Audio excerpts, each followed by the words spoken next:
Christian Kirk, gone. Evan Ingram, gone. Mitch Morris, retired. Devin Duvernay, gone. Who else we got? Josh Reynolds, gone. Ronald Darby, gone. This is a college football show. Gonna have to wait a little bit for that. And it's going to be a busy one on the Britton Austin Show 10 to 1. But for now, welcome into Stadium Pulse. We got an hour of college football talk on the Action Sports Jacks 24/7 network. Wow, we already got somebody hopping in the chat. Mad about the Christian Kirk trade. Artemis Smith. Thank you, Jacksonville, for giving the Texans some more weapons. You're not alone. You're not alone, my brother. You are not alone, but we will have to save that again for another hour. Before we get too far into it, look, we're going to talk about DJ Lagway, the rumblings out of Florida. Florida fans are freaking out on this Friday, and they have been for a little bit. Should they be? We'll talk about FSU's future in the ACC with that deal getting done, the lawsuits getting dropped earlier this week. Big-time commit goes to the Gators over Georgia and others. The most hated man in Georgia gets a contract extension, and Dawgs fans obviously not too happy about it. It's a recurring theme on this show, and we'll get into that. But first, look, when Tennessee Nick comes in and he looks differently, whenever he got a new outfit on, I want to showcase it, right? Whenever he's got, the overalls, we love to showcase it, right? I want to ask anybody who's been, oh boy, man, at least let me set it up. Oh, my bad. The people have never seen you without a hat. I don't want them, somebody Without to a hat, let alone not a hairdo. Dude, hey, how many people just went like this? Whoa, hey, never seen that before. What crack monitors around the city now? Not only we going hatless, we've gone shaved head. Yeah, and good gracious.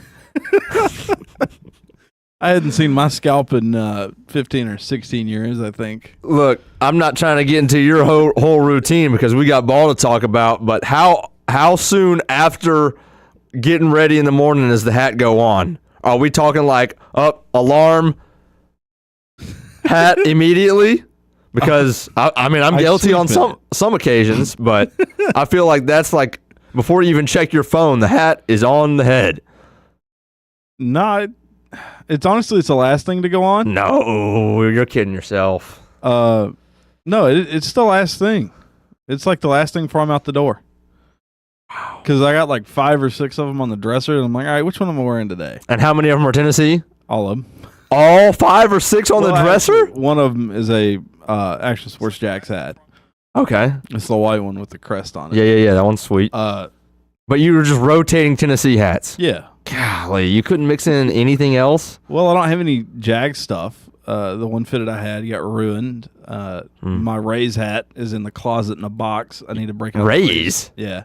You watch baseball? Not a lot. I did like about a year, 2 years ago. You're a Tennessee fan. You should be a Braves fan. But see, here's the thing. I wasn't into baseball as a kid, and I'm like now appreciating the sport more. About 2 years ago, I had a trip, and I went to Wrigley. I went and saw a Cubs game. I was like, you know what? Maybe I should get more into this. And I wasn't going to be a Cubs fan. They played Atlanta that day. I think they beat Atlanta. I can't remember. But when I got back, I was like, you know what? I'm going to adopt me a Florida team. I was like, I don't want to be a Marlins fan. I like the Rays. Wow. They were founded in 98. I'm born in 98. So I'm like, all right, I'm a Rays fan. Bought a really sweet limited Rays hat. It's pretty cool looking. I'll wear it the next time. I'll wear it next Friday for the show. We'll have another reveal. I can't believe you're not a Braves fan. You're supposed to be, man. I'd been to a couple of Braves games as a kid, but I didn't grow up. I know Chipper. And you're a Tennessee guy. Like, let's go. And sure, normally, 1-for-1, I would be a Braves fan. But I just... Again, it's a penchant for Georgia athletics. It's not just UGA. It's UGA, Georgia Tech, the Falcons, MLS Atlanta, whatever they're called, Atlanta United. Yeah. The Braves, the Gwinnett Stripers, whoever you got, I don't like them. And it's just kind of like it's the whole state. I can do away with the whole state, except for like 2 counties up in the northwest corner. But Now I'll admit, Ware County, favorite high school team locally. Yeah. I'll give him that. Okay. Thomas Castellanos, I'm almost positive he was a Ware County. Yeah. UCF, Boston College, obviously now going to be the starting quarterback at FSU, it looks like. We're going to get into FSU and whether, now that the dust has settled on all this, I still, I've got a lot of FSU fans as friends, and I need more feedback from them because I know, this will ramp up when the season gets a lot closer, but how do y'all feel about the offseason so far? Because if we ranked, right, you know how we've normally do our our state of Florida or our state of Florida rankings, right? On this show, that's one of our weekly things during the season when games are being played. If you did a little power rankings of just who has the best offseason or offseason rankings out of Florida, UCF, FSU, and Miami, I think they've had the worst. I think just as far as how much momentum you built over the offseason via the transfer portal, via your signing class, UCF, you have to include their head coach. That's a huge momentum play for them. That's a huge win. And what have you done at FSU? I mean, yes, you've gotten some stud receivers and the stud tight end / receiver from USC. Those are two huge gets. You've gotten Squirrel White, obviously. But your biggest move is you got Thomas Castellanos and Gus Malzahn. That's not exactly something, if I was an FSU fan, I'd be hanging my hat on. Not compared to Miami getting Carson Beck, compared to UCF getting Scott Frost back and having some positive momentum finally in that building, and definitely not compared to Florida and the transfer and the recruiting class they just put together. Top 10. But Florida, depending on what you think about the news that's come out in the last 24, 48 hours, maybe you think just because of that, your offseason is taking a hit. And that's because DJ Lagway, the news out is that he's not throwing. He's not throwing. And obviously spring practices just got started. And he's not throwing. So questions arise, what's going on? And Napier says that he's listed with shoulder / lower body, right? So obviously the lower body, we know what that is. Maybe some lingering effects potentially of the hamstring injury that he sustained last year against Georgia. But the shoulder injury, that threw up a lot of red flags right away because that seemed to come out of nowhere. And you're telling me that he's not throwing, and I'm seeing videos of him taking mental reps, quote unquote. The Florida fans are freaking out. They're freaking out. And Navier's asked about it, and I don't have the exact quote, but he mentioned that they're going to get a second opinion. Well, anytime the word second opinion is mentioned, then the concerns elevate. Right? The seriousness of the situation, whether it's warranted or not, and I'm not saying it is. But anytime that word second opinion is involved, is thrown out there, things seem to get a little bit more serious. So is there a whole lot between this? Look, at the end of the day, it's March 7th. At the end of the day, it's March 7th. And we got 6 full months before we play a football game. Okay? And I think Florida fans know that, but it's not stopping some of them from sounding the alarm, right? I mean, some of them are kind of running. Those that want to run with this, the fans, I'm saying, that want to run with this, are concerned about a surgery for DJ Lagway because of the shoulder. And there, I don't believe, at least as I've seen, there are any indication that that's being thought about, or, it's not scheduled. It's not any of those things. Okay. But, the hamstring's 4 months ago now. So that's not a concern. So the reason that he's not participating, not throwing, is not because of the hamstring. So you take that away right away. But it'll remain to be seen. I mean, look, it's spring practice. Spring practice is spring practice. Okay. But is it, if you're a Florida fan and you've totally missed this news, it's not the end of the world. Because in 6 months, there's a pretty good chance, unless barring anything unforeseen, that this is a non-story. Okay? It's as if this never existed. Not going to spend too much time on it, but also DJ Lagway was ranked 10th in On3's quarterback power rankings, which I find a joke. And once again, we've talked about it.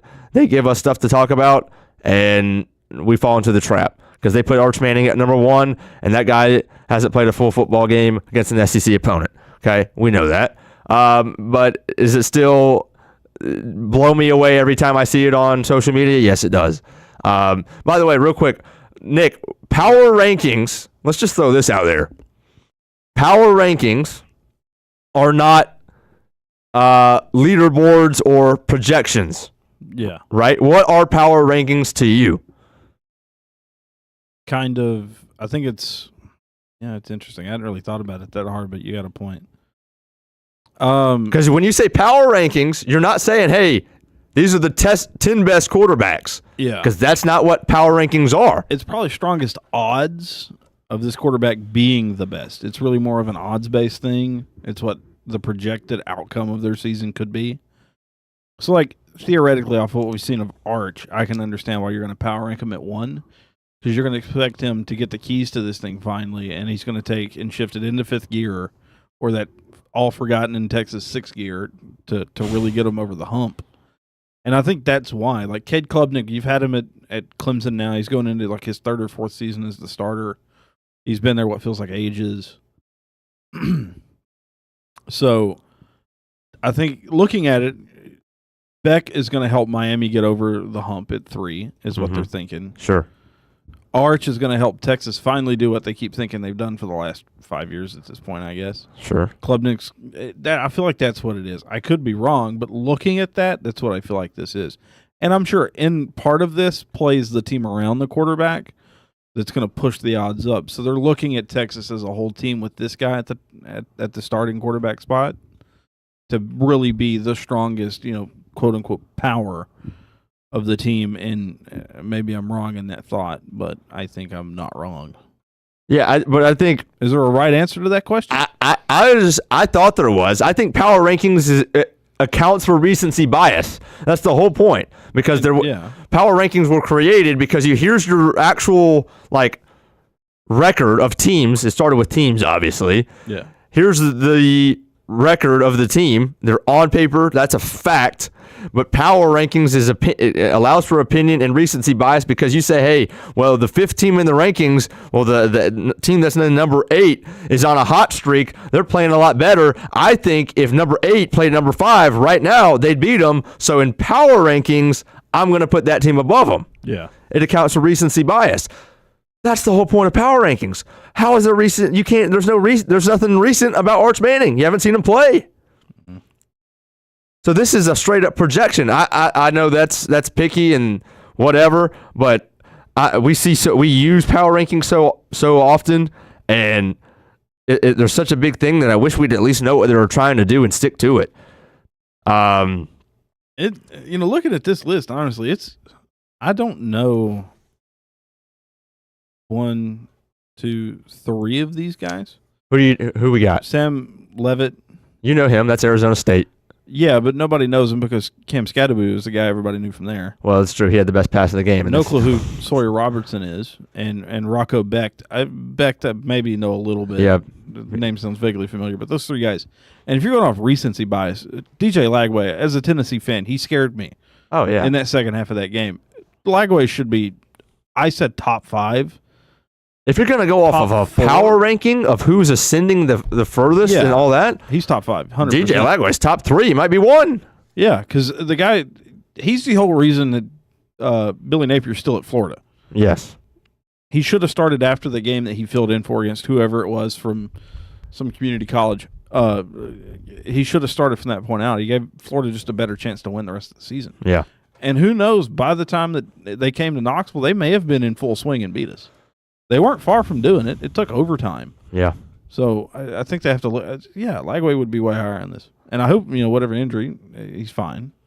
Yeah, I'm sure he will be. And you're right. It's spring practice. You still got summer practice and fall camp. He's got plenty of time to be fine. Mm-hmm. All right, so that's I want we get suckered in on those things, and rightfully so. But let's go to you talk about Klubnik, you got to talk about Clemson.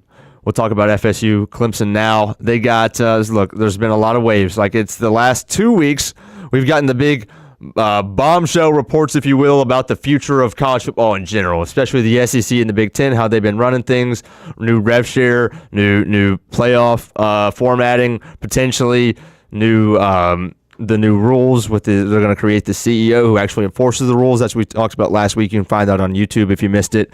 We're going to get a CEO in college football who actually enforces the rules of a limit on transfer players per season, actually enforcing the $20.5 million revenue sharing cap that will serve as a salary cap, and actually making sure that NIL deals are NIL deals. It's not just pay to play, right? Again, we talked about that all last week. Now, this week, we finally get some news out of the ACC. Obviously, the lawsuits have lingered and lingered and lingered for, it seems, years. I think it actually has been years, with FSU and Clemson most notably trying to leave the conference, right? They believe that they've been that the conference is holding them back, that they've been at a disadvantage, that because of that they're getting less money, right? They're generating less money because of the lack of publicity and stage that they are on compared to the SEC and the Big Ten. They believe that because of that they're at a disadvantage in every aspect. That's what they would tell you. However, what we've learned in the last couple of years because of their inability to win these lawsuits is they didn't have the leverage. They didn't have the leverage, and they thought they did. But they didn't. And how do we know that? Well, because where are you going to go? Right? And in FSU's mind, they get out, the Big Ten would be happy to have us. Or we'd find a way to get into the, that's where their kind of thinking was, that they would get into a better conference like the Big Ten. And the Big Ten more or less just said, yeah, we're good, right? We're good. If they would have had any leverage in this thing would have been over a long time ago, but it wasn't. It's finally been settled. The lawsuits have finally been dropped. All 4 of them have been dropped as of this week, and that is because the ACC, FSU, and Clemson agreed to a new deal of sorts where they're going to kind of compromise. And what this is FSU and Clemson winning the battle, losing the war. Okay? The goal all along was to get out of the conference, and they failed. However, this really changes things, and here's what's happened. So first and foremost, they're going to get a lot more money, right? So they agreed to 60. This is how they're going to break down all of the TV deals that they get, the ACC, that is. Because obviously there's a lot more fans watching FSU, watching Clemson, than there is watching Wake Forest, VTech, fill in the blank, whichever one you want to use. Okay? That's obvious. So because of that, the ACC says, look, we get it. We understand. We're going to give you more money. So 60% of all of the money that we get from TV deals is going to be distributed based off of TV ratings. So the more people that are watching your football game, the more money you will be paid, right? And then the remaining 40% is going to be evenly distributed amongst all of our football teams. Long story short, they're probably going to get up to $15 million more a year in this model than they have been. Okay, that's a lot of money. That's not something to just shrug off. $15 million is a lot, so that's a big win for FSU. That's a big win for Clemson. They're in this thing together. As far as Miami, I don't really know where Miami fits into this. Obviously, they will get more money because again, it's per rating. So if they do well, and they will, obviously they're going to be paid for that. They're going to be making more than Wake Forest, than Virginia Tech, than Syracuse. And it's not going to all be one flat line. Everybody gets paid the same anymore. So that's the one thing. The bigger thing, perhaps, is the buyout, right? Because the whole reason that FSU hasn't left already was first because they didn't have the leverage to get their buyout down, and there was no place for them to necessarily go right now or in the last year or two. But also because the buyout was $700 million, right? Who's going to be able to pay that? because that was the deal that FSU signed. They signed 2 of them, 2013, 2016. They got this huge TV rights deal with the ACC for 30 years or something like that, and they realized they couldn't get out of it. Again, they didn't have the leverage. So not inconceivable to understand that they didn't have $700 million to pony up and get out. Okay, but now that buyout has been decreased dramatically. This year, if they were to buy out, it'd be $165 million. So it took years. It took unknown millions in legal fees. But they pretty much, if they want to buy out, which they do eventually, but if they were to do it this year, they just saved themselves over $550 million. $565 to be exact. That's how much they just saved. And then that will decrease, that 165 right now will decrease $18 million per year until 2030. So in 2030, if they want to get out, it'll only be $75 million. Okay? And if you're still thinking that that's an insane amount of money that they can't afford, yes, they can absolutely afford $75 million, and they'll probably make that back in their first year or two if they were to be in the Big Ten / a Super League. And this is what this sets up for, right? Because here's the thing. Again, they can do it this as early as this year. They could buy out. Number one, they have nowhere to go. Even if they did, and the Big Ten was going to welcome them with open arms, you just came off of a 2-10 season. You don't need to be going anywhere. You need to be. You want to go to the Big Ten and get cooked? How many games does Florida State win if they're in the Big Ten last year? I mean, probably still 2 because they would have beat some of the teams, but maybe none. Maybe none. Who were their 2 wins against last year, Nick? They played, was it Charleston Southern won? Charleston Southern. The first win of the year. Had to have been week 3 because they started with Tech and lost that one. They started 0-2, and I think they would beat Charleston Southern. 0-1 internationally. Right. All right, let's see.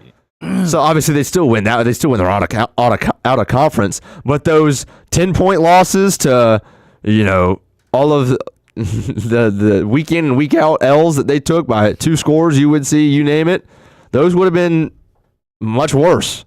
And you could argue that it couldn't get any worse, and I'd probably agree with you. Who cares if you lose by 3 scores or 2? But the point remains, you don't need to be going anywhere right now. You have got to rebuild your program. You just went 2-10. You want to go to another conference? You're going to get your teeth kicked in. You should be thanking your lucky stars you're in the ACC, because guess what? Even though you had a 2-10 season last year, if you turn it around and you do the right things over the offseason, you can compete for a conference title this year. You think you could be saying that in the Big Ten? Are you serious? I mean, absolutely not. So, I don't know if the ACC had 11-1 turnaround from 2-10 is really capable, because they need a massive overhaul of talent. They do, and so they might be hard pressed to make that happen. Again, this all sets up for 2030, okay? Because eventually, this is kind of convenient, right? That their buyout at 2030 is $75 million. That's when the Big Ten contract is set to end. And then, you take your SEC teams, you take your Big Ten teams, you take FSU and Clemson, and you form a Super League. That's where it's headed. That way, if you're FSU, again, you pony up the $75 million over at 2030 to get out of the ACC. If this Super League happens, you're making that back within a year or 2 with that TV rights deal and all that money coming in. So, Nick, I don't want to spend too much time on the Super League, all that.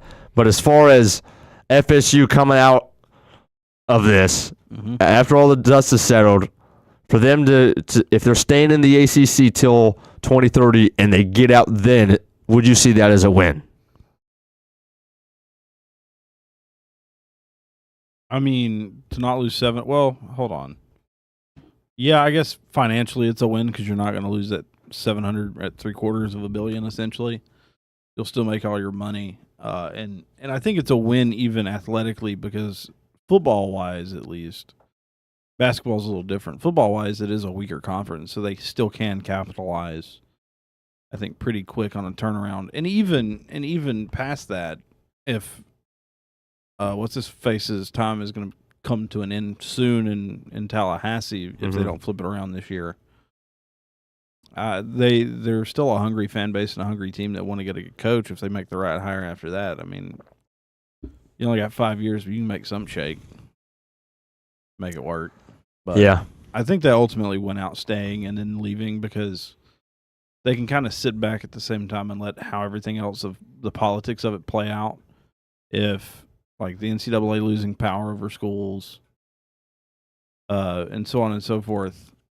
If that happens and the Super League does happen, say in 3 years or 4 years or whatever, they just buy their time and either they're bought out by whatever thing forms to make the Super League so they don't have to pay the buyout, or they ultimately just ride it out, make their money, then join the Super League at the end of all of it. Yeah. So there's multiple roads they could take to get there, but I do think they'll ultimately benefit at the end of the day from staying in the ACC. And it would be odd that if they did call the Big Ten commissioner and he said, you know what, we're not good, or we're okay, we don't want you. I'm probably in the minority here. I would assume Florida fans wouldn't like this. Look, I get it's on the panhandle. No. Put it in the SEC. No, absolutely We'd not. get rid of Vanderbilt. You're not getting rid of anybody. You think Florida fans would allow Florida State to be in the SEC? Yeah. Ain't no way. No way. You play them at the end of every year. It doesn't matter what conference It doesn't, bro. Doesn't matter what conference they're in. Absolutely in the not. Conference standings, maybe. As a Georgia guy, I don't want Florida State in the SEC. Well, it doesn't bother me. How does it not bother you? Because they're going to be bottom feeder teams anyways. I mean, Florida State's not going to take over Georgia or Florida's spot in the state. I don't think at this point, if they were to join the SEC, that they would. Nick, we didn't only when Vanderbilt, when Missouri, when A&M came in. Vanderbilt's always been in. Well, let's focus on Missouri and A&M. A&M, Mizzou, yeah. Okay, when they came in, it's not like we still didn't like it. Wasn't Missouri turned down by the Big Ten? They were turned down, they were turned down by somebody. Somebody, yeah. Before they flipped to the SEC. I didn't like it. You didn't like it. Nobody liked it. There is a certain level of exclusivity in the SEC where, look, if you're an outsider, you might not understand it. And this is one of the things that all the outsiders will judge. Mm-hmm. But there's an exclusivity about the SEC, about what kind of programs, the feel of the program, the history of the program that you can't just replace. So when you got, you might not have been, you might not have been upset that Missouri got in individually because that's not going to change your life. But you weren't a fan of it. And it wasn't because they were going to come in.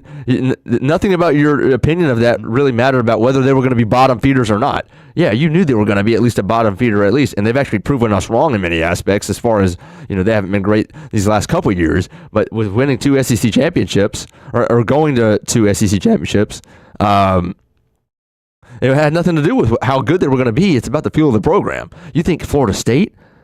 It's not about whether Florida State can compete in the SEC and that Florida fans would be scared or anything like that, or Georgia or anybody. Mm-hmm. We're not going to be coming in and be afraid that they're going to run the conference. Heck, we know they just went 2-10 in the ACC. It's about the feel. It's all about the feel. All right. Coming off last season, it's a bad feel. Historically, though, it's a good feel. No. You're going to ignore 30 years of Bobby Bowden making that a really good program? I'm not ignoring it. I'm not saying that they were a bad program. I'm saying they're not an SEC program. Sure, somewhat, but it's still. But then,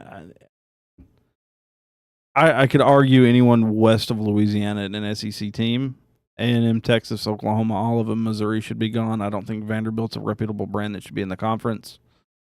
We don't play academic decathlons on Sundays. We play football. Sure, they've produced a couple guys, but that's about it. Get Vanderbilt out. I don't care that their little brother in the state. Give me somebody else in the 12th week. Like, I would take anyone else in the 12th week than Vanderbilt. And like, I'm not trying, like, I don't hate Vanderbilt like that as a school. Like, it's a very respected school. Athletically, couldn't care less. Now, and this is a bad light. Yesterday, Tennessee's women's team lost to Vanderbilt for the second time in a season, first time ever that happening. But overall, like, I just don't think Vanderbilt is an SEC brand. It's just there because they were there 90 years ago when they established the conference in Knoxville. That's true. And they just said, we're fine. We'll just sit here. We're not going to leave. We're the most exclusive school in the entire conference. That's also true. But also, like, well, maybe not the most exclusive. Florida being the Harvard of the South wouldn't give them a run for the money, but ultimately, it's like Vanderbilt's not an SEC brand. Florida State, though, is in the South. It's in Tallahassee. It's still a respected school. Bobby Bowden for 30 years winning multiple national titles. You got a well-respected baseball program. Softball is decent. You've got good stuff there. Overall, when you look at the whole school, you could drop Vanderbilt and put Florida State in and be perfectly fine. It's going to, when you take the entire conference, the entire credibility of the conference, having a Florida State over a Vanderbilt, maybe even a Missouri, heightens the conference more than having those teams and not Florida State. Now, I wouldn't take Miami in the SEC. Why not? Because it's South Florida. It's not SEC. Nick, don't make the Tallahassee and the Panhandle is. But Miami isn't. Miami is Atlantic Coast, but also another, depending on whatever you might want to call where they're located, they are not on the Atlantic Coast. I'm not trying to get into a geographical. I don't even think this is a geographical discussion anymore. Because I am, to a point, because I even hate the Big Ten and the ACC, because you can call it the whatever I called it earlier, or the across the coast conference, because they want to get Stanford and Cal and those guys. And like, what else did you call it earlier? I don't even remember. Are you sure? Point. Yeah, it was a good one. It was better than across the. I really don't. But, and that's the thing, that bothers me more than anything. It's like, if you've got a regional name in your thing, you just cannot. You should just be, for whatever reason, barred from ever having a team that's not on the same coast. Yeah. So that's just my gripe there. But I think if you took Florida State and put them in, even over the likes of Vanderbilt and Missouri, it heightens the conference more than the teams of Vanderbilt and Missouri do. Like, Arkansas I can get. Missouri's an iffy one. Texas and Oklahoma I'm fine with because, again, they're blue bloods and they raise the conference. But ultimately, you're not SEC teams. Yeah. I don't care that Texas just came in and went to the conference game. I'm glad Georgia beat them. Thank you, Georgia. So one time I'll thank you. But past that, you're not an SEC team. I don't care. If you weren't in Knoxville in 1932, I think, you're not an SEC team. But being an SEC homer, truther, and diehard fan, I'll take anybody that makes our conference better. And I think Florida State would do it. Miami wouldn't, but Florida State would. Because I think it matches the brand better than Miami does. Florida matches, like UCF doesn't match the brand. No. They're always going to be, and no disrespect here, they're always going to be like a group of 5, group of 6. That's just the school. Like, I think the size, like if Orlando was, all right, flip Orlando and Miami in size, and UCF, I think, could fringe be an SEC team. But Miami would never be one. Just because of where it's located, kinda. But not really. But I still think Florida State, in some theory, could. I might be totally unhinged here, but I don't think I am. Hinge is loose, but I'm not off the hinge yet. You might hear borderline. Getting all this geography discussion. Look, I get it. It plays a role. It 100% does. Here's the thing. In 5 years, it probably won't matter because they're all going to be in the same conference. Yeah. Ohio State and FSU and Georgia are going to be in the same conference, along with Tennessee and everybody else. Now, here's the thing. You've got 133, 136 D1 teams now. Mm-hmm. Or, D1 FBS, whatever it's called. So you got 130. How do you pick what gets into the super conference? Do you take 4 from each conference? Do you take 6 from each conference? Genuinely, it might just be the SEC now. And the Big Ten. The Big Ten now, plus FSU and Clemson. That gets you to 38. If you want to add 2 more, throw Miami in there, And if you want to throw a Big 12 team in there, you can. But it's going to be probably 40 teams. Now, do you introduce relegation? You go soccer-style relegation, whoever, like, bottom 4 teams out, top 4 teams in? Nick, I'm going to be honest with you. I'm going to be completely honest Let's get in the weeds here, buddy. I don't want to talk about it. Don't want to talk about it. That's fine if you don't get because here's where the conversation officially went off the rails because the word soccer was used. Hey, any time we're going to use any reference to soccer when we're talking about our beloved college football, the conversation is over. And with that, we're going to take a break.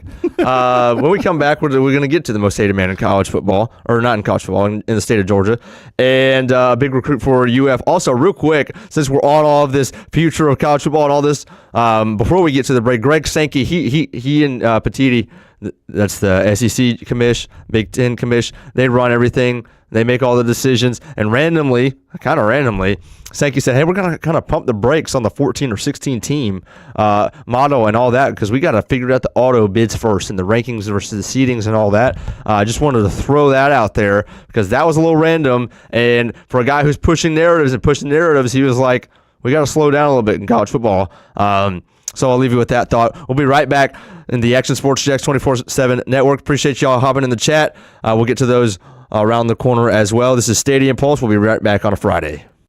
When it comes to trucks, I know exactly what I want. And at Bozard Ford, they make it easy to get exactly that. Let's go make this truck a little more my style. With Bozard Built, I can create my perfect truck right here. Lift kit? Check. Premium wheels? You bet. Advanced lighting package? Oh yeah. The Bozard team works their magic.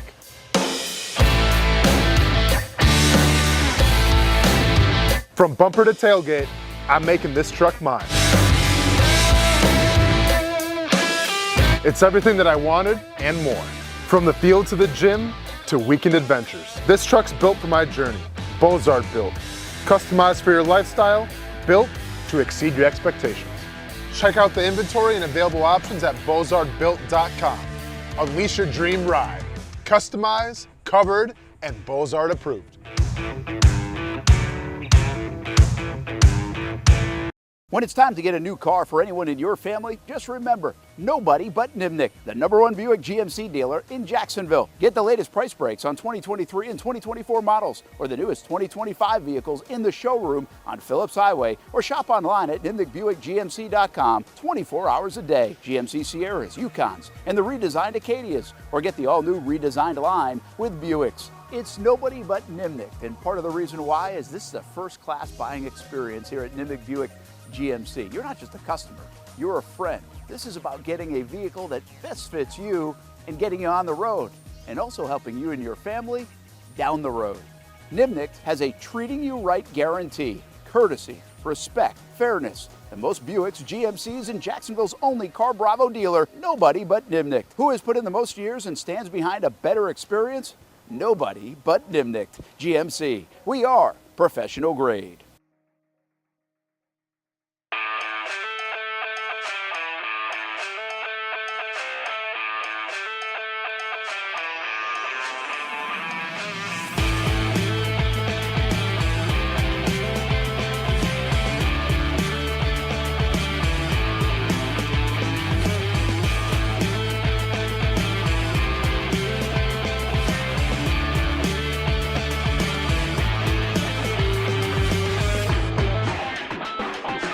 If you need a quality play this football season at your home, call That One Painter First Coast. Locally owned and operated, experienced employees, no builder-grade materials. And there's more, and for that, we throw it to Noah Schlicksup.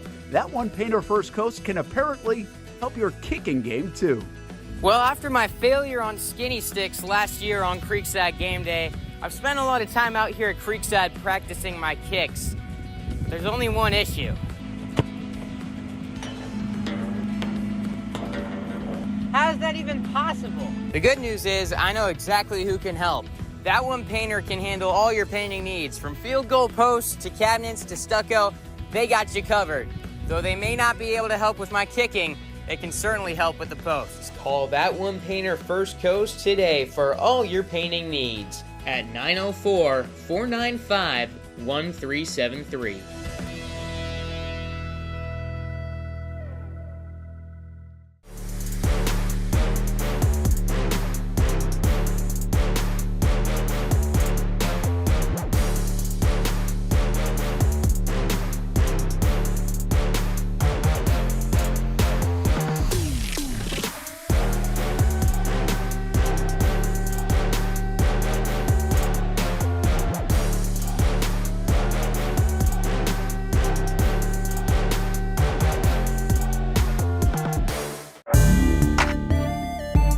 '24 provided plenty of memorable moments for the Jacksonville Armada on the pitch, including another conference championship game appearance for Tommy Krasanovich's under-23 men's team.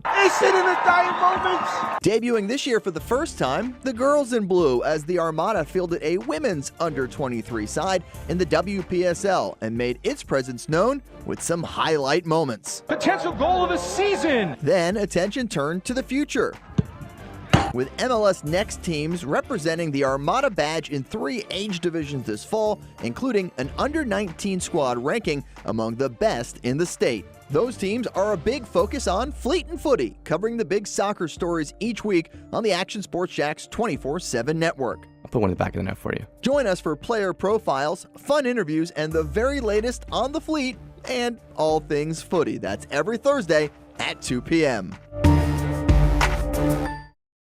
Welcome back to Stadium Pulse on a Friday. Elijah White's back in with Trevor Lawrence's trash. The only thing he knows how to say, as we've told you before, it's copy and pasted and burned into his phone, and it's the only thing that is capable of putting. Again, what'd you say? You got shortcuts. You got shortcuts. Again, I appreciate the consistency. Don't think I'm hating. I appreciate the consistency. It is truly every week, if not every day. Sometimes he's on the Brenton Austin Show as well. Again, that's coming up at 10 o'clock. Full 3 hours. We got all the time in the world to break down all the cuts, all the Kirk trade, all the moves that James Gladstone is making, and what to do with that $60 million in cap space. But for now, if you're not a SEC truther and you don't know the name Mike Bobo, if you ever watch this show, you will. He's a consistent name because he's always in the social media kind of cycle and being talked about, and he was being talked about in the last 2 weeks. Feinbaum kind of got all this rolling, pretty much saying that Kirby Smart is doing himself a disservice and should get rid of him. That Mike Bobo held us back as the offensive coordinator for the Georgia Bulldogs, and all that. That was just off-season talk. And then it comes out in the last day or two that Mike Bobo had actually signed an extension before the 2024 season. So if you have a guy that your own fan base not a fan of, that so much so that other teams, Tennessee Nick knows full well who Mike Bobo is, Florida fans know full well who Mike Bobo is, even though he's not a personality. Like, you probably never heard the guy speak. You might not even know what he looks like, but you know his name because that's how much Georgia fans talk about him. And if he's already being talked about that much and disliked and all of that, and then it comes out that, oh, yeah, he actually signed a contract extension and you didn't even know about it, it's going to fire it up even more. So that's what happens in the Georgia circles in the last couple of days. So it was only a 1-year extension, but he signed it before the last season. He signed it previous to the 24 season. It's through 26, 2 more years left on the deal. Look, we've talked about it at all. It's not up to I'm not the guy. I'm not the guy to point the finger at Bobo and say, hey, it's on you. Yeah, you averaged 40 points a game in 2023, but we were well short of that in 2024. That's on you, Mike Bobo. Yeah, you're not going to hear that from me, okay? Every single position group that we had took a step back last year, and you could say, look, if every position group, yeah, some of that's on the OC, look, Mike Bobo can't go out there and catch the football. Mike Bobo can't go out there and block according to his assignment and not miss calls and not miss checks at the line of scrimmage. And you fill in the blank. Mike Bobo can't go in there and hit a hole. Okay? So, again, I'm in. You got him for another year? Cool. It's $1.5 million and then $1.6 million in 2026. All good with me. Almost a non-story for me. But it's crazy how much it has to be defended.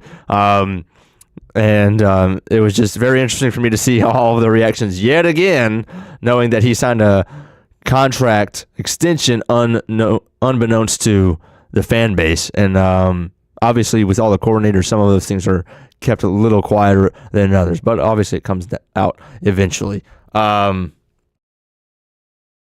Will we ever see a day where Mike Bobo is finally welcomed, appreciated, applauded by the Georgia fan base? It's going to take a national championship and nothing short, or else that will always be the case. That's the way I feel about it.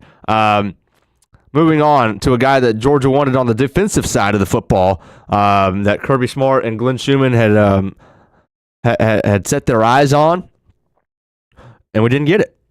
We didn't get him. Florida won this battle, and that's for Izayia Williams, the top linebacker in next year's class. The top linebacker, according to On3, he might be 2 or 3 on some other sites. But nonetheless, he's a phenomenal linebacker, according to all those who have put in the work on him. And a 4-star guy, probably would be elevated to a 5-star, I'm guessing, after he plays his senior year. That's a pretty common thing. We'll see. But he commits to Florida. And it's another great get for Napier. It's another great get for that defensive staff that they continue to piece together. And again, I don't think it can be overstated. The fact that Florida is pulling these guys and battling and winning these guys over schools like Georgia. And again, it wasn't just Florida and Georgia. It wasn't like those were the only 2 contenders. This ain't signing day, where those were the only 2 hats on the table. There were plenty of teams in on them. But obviously, if Georgia was in, and from everything that I've seen, that they were in pretty heavy on them. Well, we got beat. Like Georgia got beat. Florida beat them, and that's a big win. And again, I will always remind of the past, because how soon do we forget? This wouldn't have happened 3 years ago.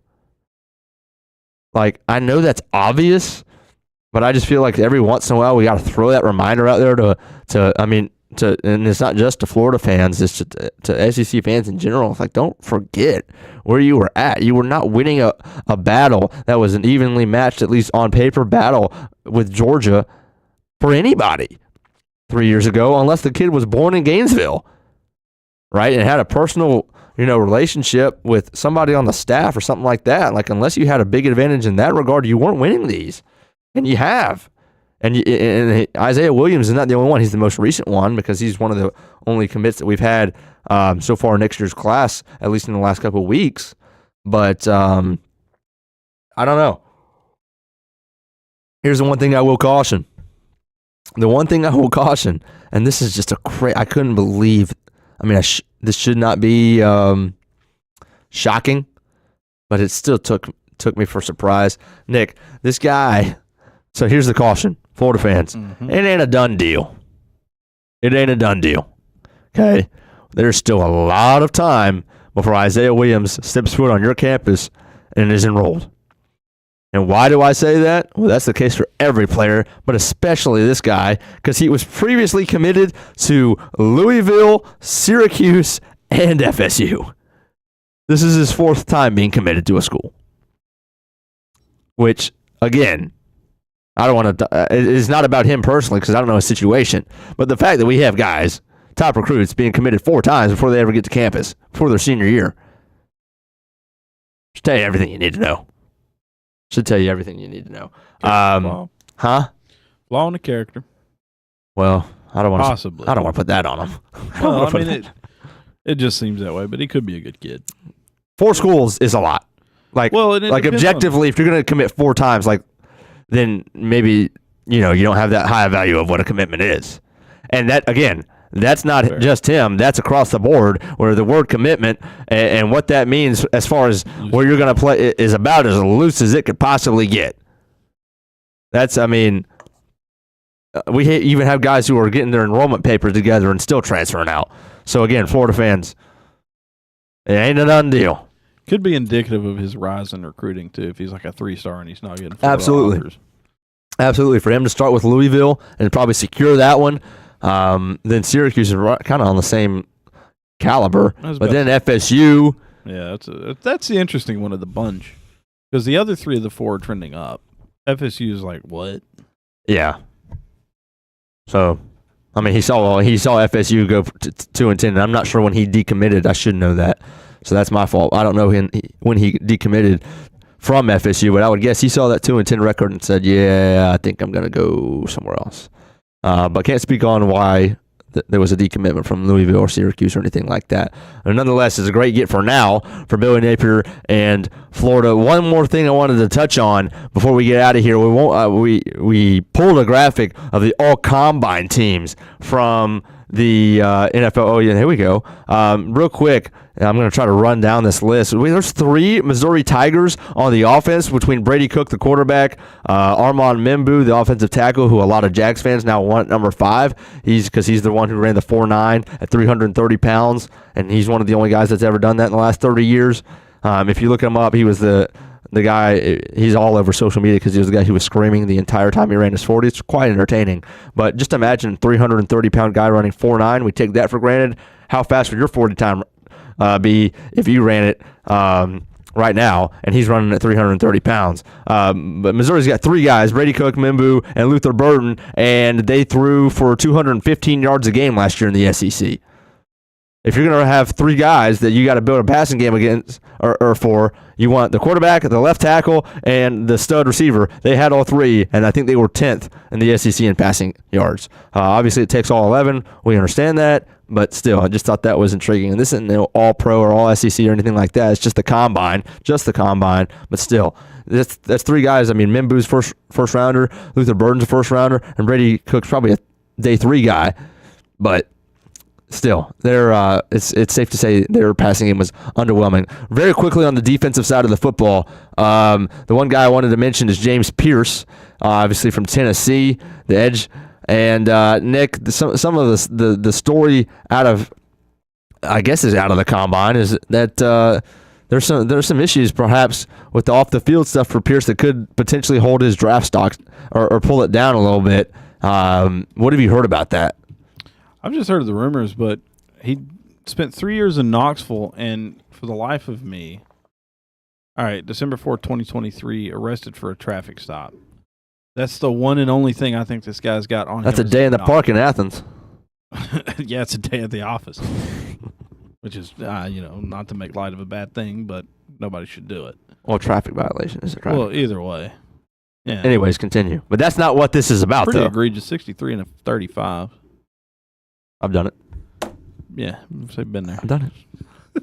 I don't think anybody's Statute of limitations.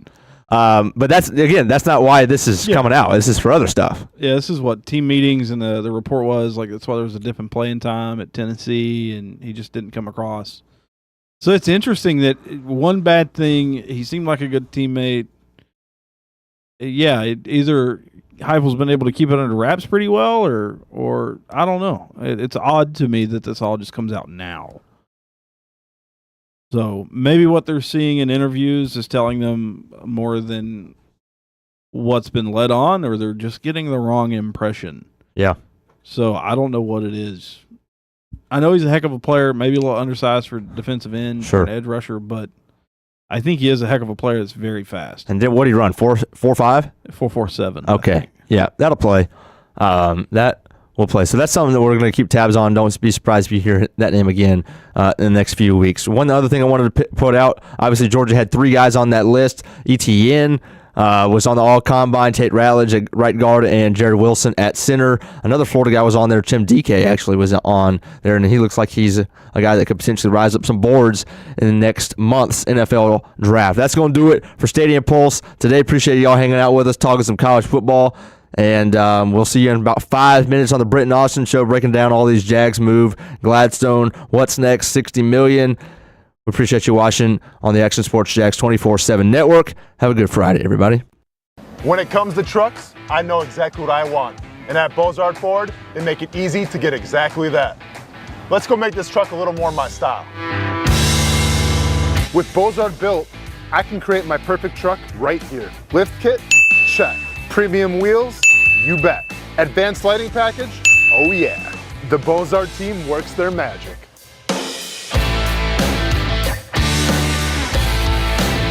From bumper to tailgate, I'm making this truck mine. It's everything that I wanted and more.